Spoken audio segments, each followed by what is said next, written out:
दोस्तों, आपको तो पता ही है कि भगवान शिव को देवों का देव महादेव कहा जाता है। जिस प्रकार ब्रह्मांड का ना कोई अंत है, ना कोई छोर और ना ही कोई शुरुआत, उसी प्रकार भगवान शिव भी अनादि हैं। संपूर्ण संसार शिव के अंदर समाया हुआ है। दोस्तों, कैलाश पर्वत को भगवान शिव का निवास स्थान कहा जाता है। यहीं पर देवी सती का दायां हाथ गिरा था। आपको बता दें कि माउंट एवरेस्ट की ऊंचाई 8,848 मीटर और इस पर्वत पर अनेक लोग चढ़ चुके हैं, जबकि कैलाश पर्वत की ऊंचाई केवल 6,638 मीटर है।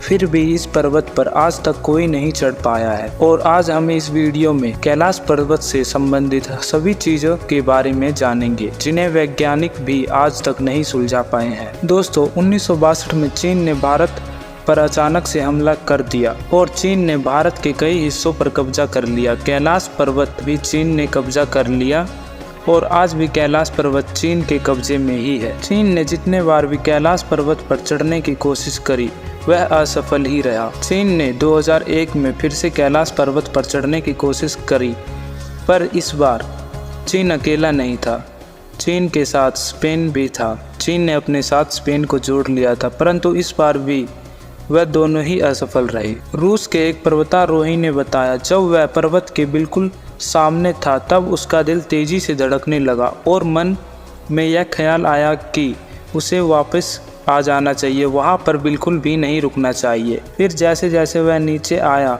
उसका मन हल्का होता गया। 19वीं और 20वीं सदी में कुछ पर्वतारोही ने कैलाश पर्वत पर चढ़ने की कोशिश की, परंतु वे सभी रहस्यमयी तरह से गायब हो गए और उनका आज तक कोई पता नहीं चला। हालांकि कहते हैं कि एक बौद्ध भी कैलाश पर्वत पर चढ़ने में सफल रहे।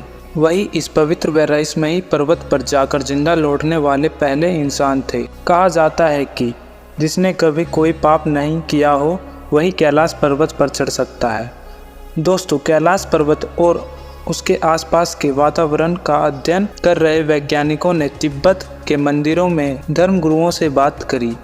उन्होंने बताया कि कैलाश पर्वत के चारों ओर अलौकिक शक्ति का प्रभाव होता है। कैलाश पर्वत पर दुनिया भर के वैज्ञानिकों ने रिसर्च की। इस रिसर्च करने वाले वैज्ञानिकों ने कैलाश पर्वत पर चढ़ना असंभव बताया है। इसके अलावा एक अन्य पर्वतारोही कर्नल RC विल्सन ने बताया कि जैसे ही मुझे लगा कि मैं सीधे रास्ते से कैलाश पर्वत पर चढ़ सकता हूं, तभी एक भयानक बर्फबारी ने मेरा रास्ता रोक दिया और इस चढ़ाई को असंभव बना दिया।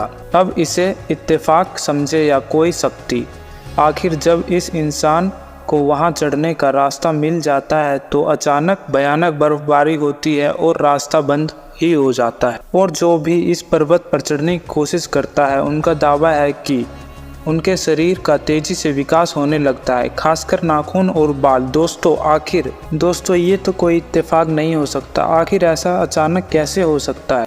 नंबर 2, यह दावा किया गया है कि कैलाश पर्वत के ऊपर 7 तरह के प्रकाश आसमान से चमकती हुई दिखाई गई है। नासा के वैज्ञानिकों का मानना है कि ऐसे चुंबकीय बल की वजह से होता है। नंबर 3, कैलाश पर्वत और मानसरोवर झील के क्षेत्र में निरंतर ओम और डमरू के बजने की आवाज़ें आती है। वैज्ञानिकों मानते हैं कि यह बर्फ के पिघलने की आवाज़ हो सकती है। चलिए मान भी लेते हैं कि इस सभी के पीछे यही कारण हो सकता है, लेकिन आश्चर्य की बात यह है कि इस पूरे पर्वत पर प्राकृतिक तौर पर ओम की आकृति बनी हुई है। यह आकृति यहाँ हर साल पड़ने वाले बर्फ से बनती है। एक रूसी डॉक्टर का यह भी कहना है कि सत्य की खामोशी में पहाड़ के भीतर अजीब तरह की फुसफुसाहट की आवाज़ आती है। उनके टीम को लगा कि यहाँ कुछ लोग रहते हैं।